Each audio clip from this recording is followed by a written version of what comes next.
Hello मेरे प्यारे दोस्तों, मैं आप सभी का RV Indian public school online channel पर फिर से एक बार हार्दिक स्वागत करता हूं। दोस्तों, हमने इस चैनल पर ये आपके लिए मैथ की सीरीज चलाई हुई है, जिसमें हम बोर्ड मास के सारे चैप्टरों को और सारे क्वेश्चनों को एक एक करके कवर करने वाले हैं। तो दोस्तों, इस वीडियो में आज हम फिर से अपने उसी पिछले सेशन को आगे बढ़ाने के लिए रेडी हैं और मैंने आप सभी का टाइम बचाने के लिए इन क्वेश्चनों को पहले से ही बोर्ड पर लिख के रखा हुआ है, जिससे आप लोगों का टाइम पूरी तरह से बच सके। तो दोस्तों, आइए समझते हैं कि किन प्रकार से एक्सरसाइज को सॉल्व किया जाए। बाकी हमने बेसिक जो इसके कॉन्सेप्ट थे वो पिछली वीडियो में कवर कर लिए थे। अगर आप लोगों ने इस सीरीज की इससे पहली वाली वीडियो नहीं देखी है तो प्लीज चैनल पर विजिट करें और बाकी पिछली सारी वीडियो को देखिए और सारे कॉन्सेप्ट्स अपने क्लियर करें, जिससे ये सारी चीजें आपको समझ में आ सके। आइए दोस्तों, समझते हैं कैसे करेंगे। हम सबसे पहले क्वेश्चन को मैंने हर एक क्वेश्चन का फर्स्ट क्वेश्चन ले लिया है, जिससे आप लोग समझ जाओगे और समझने के बाद खुद से एक्सरसाइज को कर सकते हैं। आइए दोस्तों, समझते हैं किस प्रकार करेंगे हम। तो मैंने आप लोगों को भारतीय अंकन पद्धति भी सिखा रखी है पीछे वाली वीडियो में, और अंतरराष्ट्रीय अंकन पद्धति भी समझा दी थी। तो अगर वो आप लोगों की समझ में आ चुका है तो आप बड़े ही आसानी से इन क्वेश्चनों को हल कर सकते हैं। तो देखते हैं दोस्तों क्या है। इसको मुझे भारतीय अंकन पद्धति के अनुसार लिखना है, और अगर ये दिया भी ना हो तब भी हम समझ सकते हैं कि पहले जो है वो 3 अंक बाद कॉमा लगा है, उसके बाद 2 अंक बाद कॉमा लगा है और फिर उसके बाद 2 अंक बाद कॉमा लगा है, और ऐसा ओनली भारतीय अंकन पद्धति के अनुसार ही हो सकता है। तो इसलिए हमें ये भारतीय अंकन पद्धति में लिखना है। दोस्तों, अब मेरी संख्या क्या है समझेंगे। दोस्तों, मेरी जो संख्या है वो है, समझते हैं, इकाई, दहाई, सैकड़ा, हजार, 10,000, लाख, 10 लाख। तो दोस्तों, मैंने आप लोगों को पहले बताया था कि दो के जो पेयर्स होते हैं वहां तक हम संख्या को बोलते हैं एक साथ। तो यहाँ पे जो मेरी संख्या है वो है 56,25,205। तो दोस्तों, इसको लिखने की कोशिश करते हैं हम लोग। तो सबसे पहले हमें लिखना होगा यहाँ पे 56 लाख। दोस्तों, जो कॉमाओं के बीच में डिजिट लिखे होते हैं उसको हम कंप्लीटली एक साथ बोलते हैं। इसको ना 5 बोलेंगे ना 6 बोलेंगे, ये कंप्लीट दोनों को मिला के 56 होता है। तो दोस्तों, ये 56 जो है वो लाख वाली कंडीशन में है, लाख वाली पोजीशन पे है। तो इसको 56 लाख लिखा हमने। इसके बाद जो हमारा नंबर है वो है 25,000। दोस्तों, इसके बाद है 25,000। ये कंप्लीट हजार में नंबर था। अब जो कंप्लीट कॉमा के बाद 3 अंक है, इसको एक साथ बोलेंगे तो दोस्तों हम लोग समझ सकते हैं कि ये क्या लिखा है, 205। क्या लिखा है मेरे दोस्तों, 200।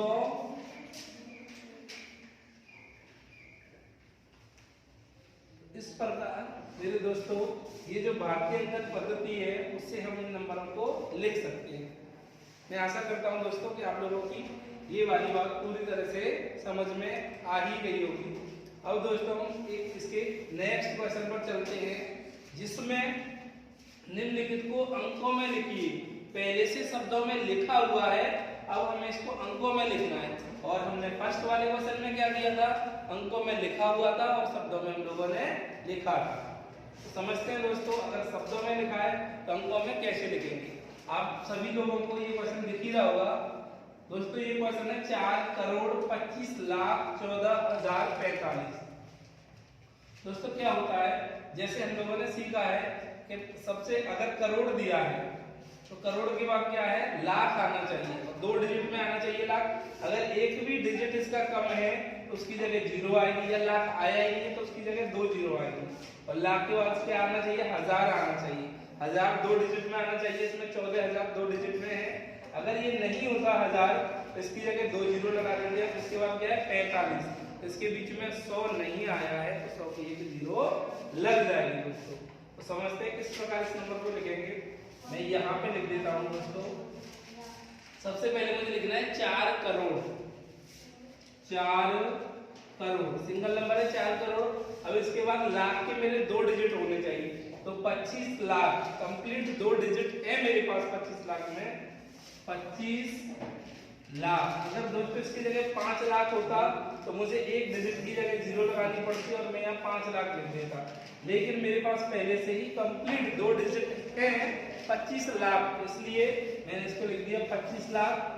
25 लाख पोजीशन पर आ गया। अब 14,000 लाख के बाद क्या आता है दोस्तों, 1000 आता है, और 1000 भी मेरा कंप्लीट 2 अंकों में है। 14,000 हो गया दोस्तों।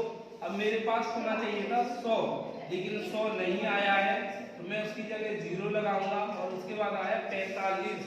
45 मेरा 2 डिजिट का नंबर है और मैं इसको लिख दूंगा यहाँ से 45। तो दोस्तों इस प्रकार हमने अंकों को शब्दों में बदलते देखा है। अब शब्दों को अंकों में भी हम लोगों ने बदल लिया है बड़े ही आसानी के साथ।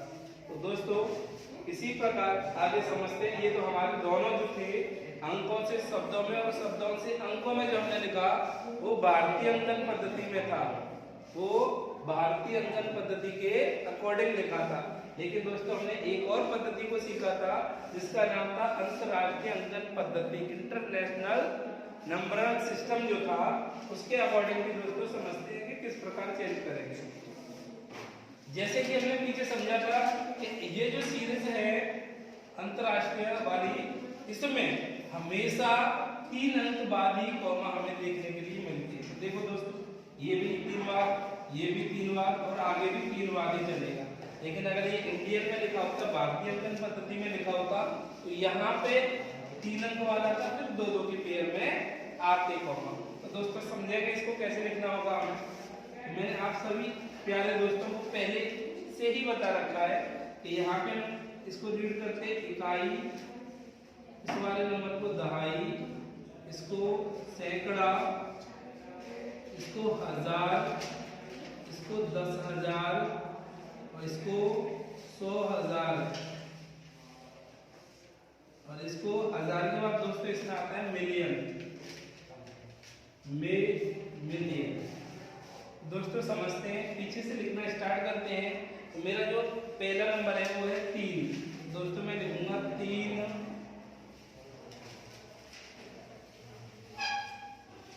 मिलियन। 3 मिलियन हो गया मेरा। इसके बाद दोस्तों यहाँ पे कुछ है नहीं, तो ये 25 रह गया। कितना है 25 25,000 है मेरे दोस्तों। 25,000 कंप्लीट हो गया। यहाँ से मैं एक साल में बोलूंगा पूरा नंबर 708। क्या है मेरे प्यारे दोस्तों 708। ये मेरा नंबर कंप्लीट हो जाता है। दोस्तों मैं काफी धीरे धीरे आप लोगों को समझा रहा हूँ, जिससे आप लोग बहुत अच्छे से समझ जाए और एक ही बार में एकदम से सारा सिलेबस क्लियर हो जाए। आगे चल के आपको फिर से ना करना पड़े और कोई प्रॉब्लम भी ना आए। दोस्तों फिर से समझते हैं आगे। ये हो गया हमारा अंतरराष्ट्रीय अंकों को हमने शब्दों में लिख लिया। तो दोस्तों इसके बाद जो हमारा क्वेश्चन है वो है विस्तारित रूप में लिखिए, यानी कि हम लोगों को ये वाले जो नंबर है वो एक्सपेंडेड फॉर्म में लिखने हैं। दोस्तों एक्सपेंडेड फॉर्म में लिखने हैं।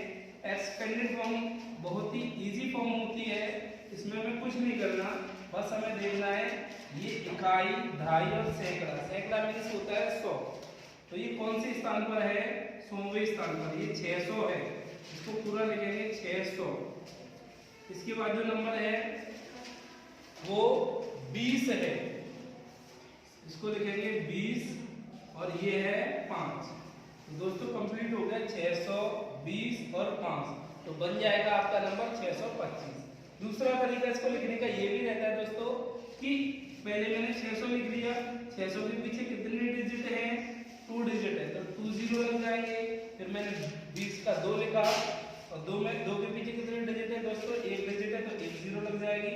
और 5 के पीछे अगर मैं डिजिटों को देखना चाहूँ तो एक भी डिजिट नहीं है, इसलिए मैंने इसके पीछे एक भी 0 नहीं लगाई है। और विस्तार रूप हमेशा प्लस के साथ ही लिखा जाता है। तो इसी प्रकार दोस्तों आगे समझते हैं। ये क्या था, इसको एक्सपेंडेड फॉर्म में लिखना, और ये पहले से ही एक्सपेंडेड फॉर्म में लिखा हुआ है, यानी कि इसको विस्तारित रूप में लिखना था। ये विस्तारित में लिखा हुआ है, हमको ये संक्षिप्त में लिखना है दोस्तों। तो दोस्तों समझेंगे किस प्रकार लिखते हैं इसको। तो इसका क्या है, एक सिस्टम होता है। सिस्टम ये है कि अगर यहाँ पे 4 जीरो है और यहाँ पे 3 जीरो है तो मैं इसके जस्ट बाद इस नंबर को लिख सकता हूँ। देखिए दोस्तों, यहाँ पे कितनी जीरो है, इसके बाद 4 जीरो है। अगर इसके बाद कोई 3 जीरो वाला नंबर है तो मैं उस नंबर को इसके पीछे लिख सकता हूँ। लेकिन अगर यहाँ पे 2 जीरो होती तो मुझे 1 जीरो लगानी पड़ती। जैसे दोस्तों अब 3 के बाद कितने जीरो आएंगे दोस्तों, 2 जीरो आएंगे और 2 जीरो वाला नंबर है ही नहीं तो मैं उसकी क्या लगाऊंगा, 1 जीरो लगाऊंगा। अब 2 जीरो के बाद एक और जीरो वाला आना चाहिए था, वो भी नहीं आया है। जैसे 10, 20, 30 वगैरह वो नहीं आया तो उसकी भी जीरो लगानी पड़ेगी मुझे। और ये कितना है, 5। ये सबसे लास्ट में लग जाएगा क्योंकि इसके बाद कोई नहीं। देखो दोस्तों, तो मेरा 6 जो है उससे पहले 5 4 जीरो थी तो 4 अंक होने चाहिए। 1 2 3 4। देखो 4 अंक हैं, उसके बाद 6 हो गया, उसके बाद 2 हो गया, 2000 में ये इकाई, दहाई, सैकड़ा, हजार, 10,000।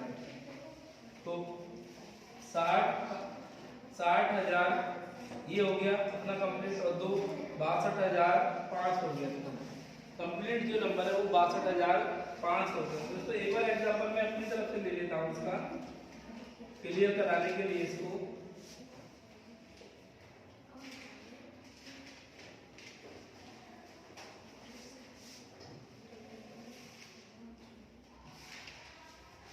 देखो दोस्तों, जो मैंने क्वेश्चन लिया है वो सबसे पहले मैंने 7 लिया है दोस्तों, और 7 के बाद मैंने लिए 5 जीरो। 7 के बाद मैंने 5 जीरो लिए दोस्तों, उसके बाद मैंने 3 लिया है और 3 पर है मेरी 3 जीरो। फिर उसके बाद मैंने दोस्तों 2 लिया है और 2 पर 2 जीरो है, और सबसे लास्ट में मैंने लिया है 8 दोस्तों। तो समझते हैं दोस्तों इसको कैसे लिखेंगे। तो मैंने बताया था दोस्तों आपको कि सबसे पहले हम जीरो काउंट करते हैं, इसमें जीरो गिनते हैं कि कितनी जीरो आई हुई है। इसके पीछे 5 जीरो आए तो पहले मैं 7 को लिखूंगा। अब इसके जस्ट बाद वाले नंबर में 4 जीरो आने चाहिए। तो लेकिन 1 2 3 इसके अंदर 3 ही जीरो है तो कहने का मतलब एक नंबर मिसिंग है, एक नंबर आया नहीं है तो उसकी जगह जीरो लगानी पड़ेगी, क्योंकि 5 के बाद 4 जीरो वाला आना चाहिए और 4 जीरो आए नहीं है, इसका मतलब वो नंबर नहीं है तो उसकी जगह लगाना पड़ेगा मुझे जीरो। अब दोस्तों समझते हैं 4 वाला कंप्लीट हो गया। 4 के बाद 3 आना चाहिए, हाँ दोस्तों 3 आया है, यहाँ पे मैं लिखूंगा 3। इसके बाद जो दोस्तों 3 के बाद 2 जीरो आने चाहिए, 2 ही जीरो आएंगे। एक जीरो कम हो गया आती है तो दोस्तों हम उसके बाद उस नंबर को लिख सकते हैं। और 2 के बाद 1 जीरो आनी चाहिए, लेकिन वो जीरो नहीं आई है, इसके कारण मुझे उसके जगह पे जीरो लगाना पड़ेगा, नंबर नहीं है तो। और सबसे लास्ट में तो दोस्तों इस प्रकार हम विस्तारित रूप को संक्षिप्त रूप में लिख सकते हैं। और ये तरीका है, एक तरीका होता है इन संख्याओं को लिख के जोड़ लेते हैं। तो ये भी बता देता हूँ मैं, 6 0 0 0 0, फिर 2 0 0, इधर से समान चलना चाहिए, और 5। इन सबको एक साथ जोड़ लेंगे दोस्तों, 5 हो गया, 0 हो गया, 0 हो गया, 2 हो गया, 6 हो गया। इस प्रकार भी हम इसका आंसर कर सकते हैं दोस्तों। तो चाहे जोड़ के कर लो, चाहे जीरो वाली सीरीज को देख के कर लो, ये सारी संख्याएं हो जाएगी। दोस्तों ये जो क्वेश्चन हमने अभी 1 से लेके 5 तक क्वेश्चन किए हैं, आप लोगों को समझ में आ गए होंगे। और इस एक्सरसाइज में जितने सारे क्वेश्चन हैं आप लोग करके देखिए। अगर आपको कोई क्वेश्चन नहीं आ रहा है या समझ नहीं आया है तो आप मुझे कमेंट करके जरूर बताइए, मैं उस क्वेश्चन का आपको फिर से सॉल्यूशन करके दूंगा, आप लोगों को फिर से समझाऊंगा। लेकिन आप बताओगे तभी मुझे पता चलेगा कि आप लोगों को समझ में नहीं आया है या क्या कौन सा क्वेश्चन तो मैं आ नहीं रहा। तो प्लीज़ दोस्तों कमेंट करके बताएं, आपकी जो भी प्रॉब्लम है वो सॉल्व की जाएगी। यहाँ दोस्तों 5 के बाद जो क्वेश्चन सीरीज चल रही थी उसमें मैंने 6वां क्वेश्चन दिया है, एक भाग के सवाल में भाजक 23, भागफल 27 तथा शेषफल 15 है। तो दोस्तों समझते हैं किस प्रकार भागफल, भाजक और शेषफल कहाँ होते हैं। तो मैं एक छोटा सा एग्जांपल के लिए डिवाइड ले लेता हूँ दोस्तों। जैसे मुझे 3 से डिवाइड करना है 14, यानी 3 का भाग मुझे 14 में देना है दोस्तों। तो यहाँ जो भाग में दूंगा तो मेरा भाग 4 बार जाएगा, 3 चौके 12, 12 जैसे मैं बैठाऊंगा तो 2। तो यहाँ जो दोस्तों ये है इसको बोलते हैं क्या, भागफल। भागफल क्वोशिएंट बोलते हैं दोस्तों। और यहाँ जो है हमारा, इसको बोलते हैं दोस्तों शेषफल, यानी कि रिमाइंडर। और दोस्तों यहाँ जो है हमारा, उसको बोलते हैं भाजक, यानी कि डिवीजन। तो यहाँ जो है दोस्तों, इसको बोलते हैं भाज्य, यानी कि डिविडेंड। तो दोस्तों इस प्रकार हमने यहाँ ये समझा कि भाग में किस जगह पे जो संख्या होती है उसको क्या बोलते हैं। तो यहाँ से हम पहचान सकते हैं कि भाजक यहाँ पे होता है, भागफल यहाँ पे होता है दोस्तों, शेषफल नीचे होता है, और भाज्य जो होता है वो खुद संख्या होती है, नंबर होता है जिसमें भाग दिया जाता है। तो दोस्तों समझते हैं, यहाँ से फॉर्मूले का निर्माण होता है, सूत्र बनता है भाग के लिए। उस फॉर्मूले को मैं लिख देता हूँ एक बार दोस्तों। यहाँ से होता है भाज्य बराबर भाजक गुणा भागफल प्लस या शेषफल, है ना दोस्तों। तो यहाँ से हम लोग समझेंगे कि ये फॉर्मूला जो है वो किस तरीके से हमारे काम में आता है। तो अगर मुझे दोस्तों भाज्य निकालना है, यानी कि मुझे 14 निकालना है, तो मैं क्या करता, भाजक मेरा कितना है 3, गुणा करता भागफल यानी कि 4 से, और प्लस करता शेषफल यानी कि 2। तो 3 चौके 12 होते हैं दोस्तों, प्लस 2, दोस्तों क्या आएगा यहाँ पे 14 आएगा। तो ये जो भाज्य मेरा इस प्रकार से मुझे मिल गया। तो यहाँ कोई भी, जैसे मेरे पास भाज्य नहीं है तो भाज्य निकाल सकता हूँ, भाजक नहीं है तो भाजक आ जाएगा, भागफल नहीं है तो भागफल आ जाएगा, और शेषफल नहीं है तो शेषफल आ जाएगा। तो इस प्रकार से हम क्वेश्चनों को करने वाले हैं। तो दोस्तों समझते हैं यहाँ से जो हमारा ये क्वेश्चन है वो किस प्रकार किया जाएगा। तो समझते हैं दोस्तों फॉर्मूले की सहायता से इस क्वेश्चन को कैसे करेंगे। तो सबसे पहले मुझे यहाँ एक भाग के सवाल में भाजक 23 है, भागफल 27 है तथा शेषफल 15 है। तो भाज्य निकालिए। भाज्य निकालने के लिए दोस्तों, भाज्य निकालने के लिए सबसे पहले मैं भाजक लिखूंगा दोस्तों। भाजक कितना है 23 है, भागफल कितना है दोस्तों 27 है, प्लस शेषफल कितना है 15 है। तो दोस्तों जैसा कि मैंने आप लोगों को बताया था, इन दोनों का मल्टीप्लाई करेंगे, गुणा करेंगे। तो मैं 27 के पहाड़ी से इसका गुणा करता हूँ। 27 किया दोस्तों होते 81, हासिल आएगी मेरी 8, 27 को भी होते 54 और 8 होते दोस्तों 62, यानी कि 60। प्लस करूंगा दोस्तों 15। तो अगर इसमें 15 को और जोड़ दूंगा तो मेरा भाज्य मिल जाएगा, यानी कि 6, 3 और 6। तो दोस्तों जो मेरा आंसर है, मेरा भाज्य है, जो मेरी संख्या है वो निकल के आई 636, और इस क्वेश्चन का आंसर होगा 636। दोस्तों आप लोगों को ये समझ में आ गया होगा कि किस प्रकार इस फॉर्मूले का यूज किया गया है, और कौन सा भाजक होता है, कौन सा भागफल होता है, कौन सा शेषफल होता है, और किस प्रकार लिखना है। भाज्य भी बोल सकता है इसको, वो संख्या भी बोल सकता है जिसको भाग दिया गया है। आगे समझते हैं दोस्तों क्वेश्चन नंबर 7।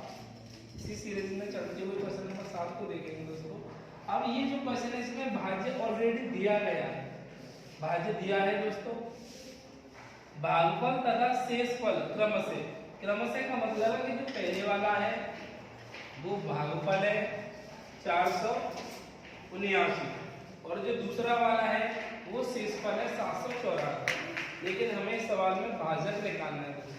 फॉर्मूला सेम रहेगा, समझते हैं किस प्रकार इसको हल करेंगे दोस्तों। तो हमारा क्या होता है, भाज्य बराबर भाजक गुणा भागफल प्लस शेष या फिर शेषफल। मैंने शॉर्ट में लिख दिया शेष। तो दोस्तों समझेंगे कैसे करते हैं इसको। तो जो मेरा भाज्य है वो कितना है दोस्तों 34, 76, 41, 8। अब मेरा जो भाजक है दोस्तों, भाजक वो निकालना है, दिया नहीं दोस्तों क्वेश्चन में, भाजक मुझे निकालना है। लेकिन दोस्तों भागफल दिया है 479, प्लस दोस्तों शेषफल कितना है 794। दोस्तों इस प्रकार से अब हम इस फॉर्मूले को सॉल्व करेंगे। अगर दोस्तों प्लस से इधर संख्या आती है तो वो माइनस में बदल जाती है, और जब माइनस की संख्या इधर आती है तो वो प्लस में बदल जाती है, और जब गुणा इधर आता है तो वो भाग बन जाता है, और भाग इधर आता है दोस्तों तो गुणा बन जाता है। यानी कि चिन्ह अपना रूप बदल लेता है अगर वो बराबर को पार करता है। तो मैं इसको यहाँ से इधर लेके आऊंगा प्लस को दोस्तों, तो 34 7 6 41 8, इसमें से ही आके इधर बदल जाएगा साइन, तो माइनस का हो जाएगा 994 भाजक गुणा 779। दोस्तों समझते हैं, अब मैं माइनस करूंगा, 8 में से दोस्तों 4 जाएंगे तो 4 बचेंगे, यहाँ आंसू देनी पड़ेगी मुझे 11 में से 9 गए तो दोस्तों 2 बचेंगे, यहाँ आंसू दूंगा मैं 13 में से 7 जाएंगे तो 6 बचेंगे, और यहाँ दोस्तों बचेगा 5 7 4 3। इस प्रकार मेरा इधर ये बचा दोस्तों, और यहाँ क्या बचा भाजक इंटू 479। अब दोस्तों मैं इसको इधर लेके आऊंगा, यहाँ से इस वाले नंबर को इधर लेके आऊंगा, तो मैंने आप लोगों को अभी बताया था कि गुणा का चिन्ह जो है वो भाग में बदल जाता है दोस्तों।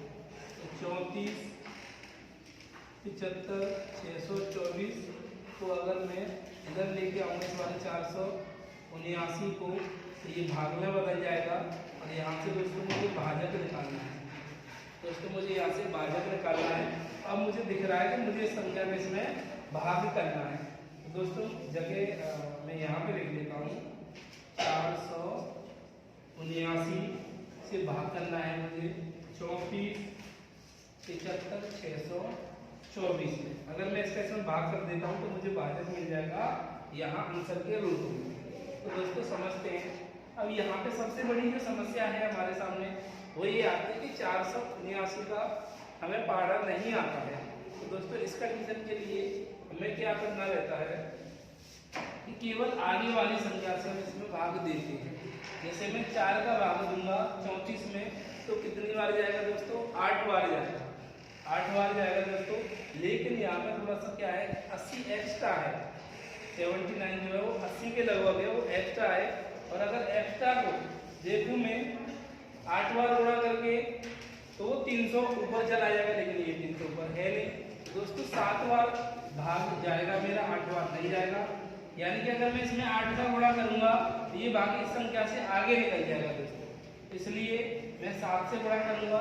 7 9 63 होती है दोस्तों, आंसू लागी 6 7 7 49, यानी कि 7 7 49 और 6 55 होंगे दोस्तों, आंसू लागी तुम्हारी 5 7 चौके 28 और 5 33 होंगे। इस प्रकार मेरी संख्या बन गई 33 53। तो दोस्तों अब इसको मैं इसमें से घटाऊंगा तो आएगा 2 2 1 122 आएगा दोस्तों। अब मैं ऊपर से कितना लिख लूंगा दोस्तों 6। नेक्स्ट मेरा जो नंबर है अगला नंबर है वो है 6, मैंने नोट कर लिया। अब मेरे पास संख्या होगी 12 से 26। अगर मैं 4 का भाग दूं 12 से 26 में, यानी 4 का भाग 12 में दूंगा तो 3 बार जाएगा। लेकिन दोस्तों ये 480 है, और 480 का अगर मैं 3 गुना करूंगा तो वो इससे काफी ज्यादा निकल जाएगा, तो इसलिए ये भाग 2 ही बार जाएगा।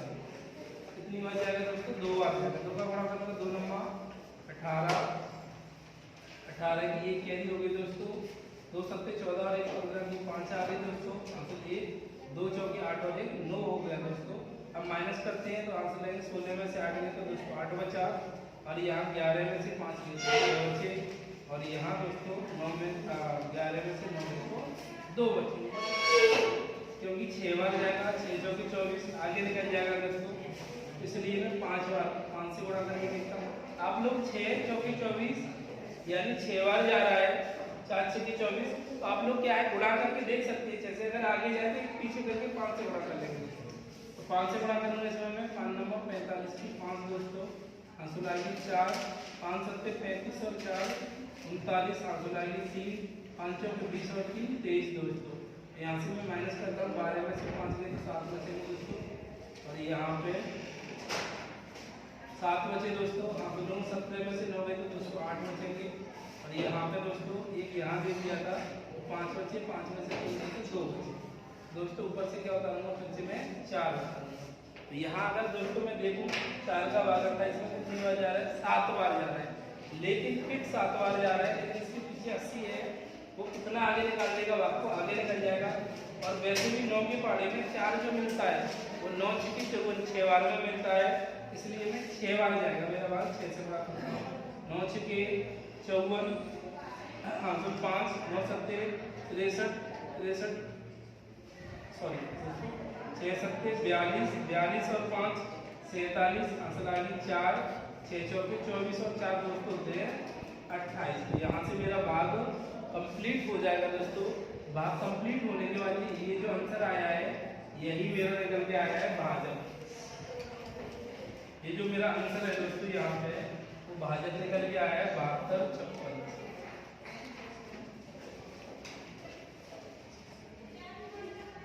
भाजक आ गया दोस्तों, और इसको असर का ही आंसर भी होगा।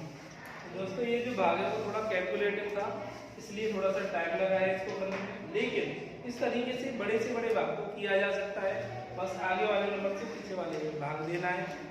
दोस्तों फिर से देखें, अगर ये समझ में नहीं आया हो और जो आगे जाने वाला प्रोसेस है वो अगर आगे चला जाता है तो एक अंक पीछे करके फिर से गुणा कर लेते हैं दोस्तों। तो ये जो आपका आंसर है आ चुका है। दोस्तों अगर आप लोगों को इस वीडियो में कोई भी क्वेश्चन समझ में नहीं आया हो तो प्लीज़ कमेंट करें, और अगर आप कर सकते हैं तो फिर से इसको देख लेना दोस्तों, जिससे आपका जो भी डाउट है वो क्लियर हो जाएगा देखने के बाद। और अगर दोस्तों आपको ये वीडियो समझ में आई हो, क्वेश्चन समझ में आया हो, तो वीडियो को लाइक करें और कमेंट करके हमें बताएं जैसा भी है हमारा कंटेंट, और ज़्यादा से ज़्यादा लोगों में शेयर भी करें। और इसी क्वेश्चन के साथ में मैं अब आप सभी लोगों का दिल से धन्यवाद करता हूँ। ओके दोस्तों।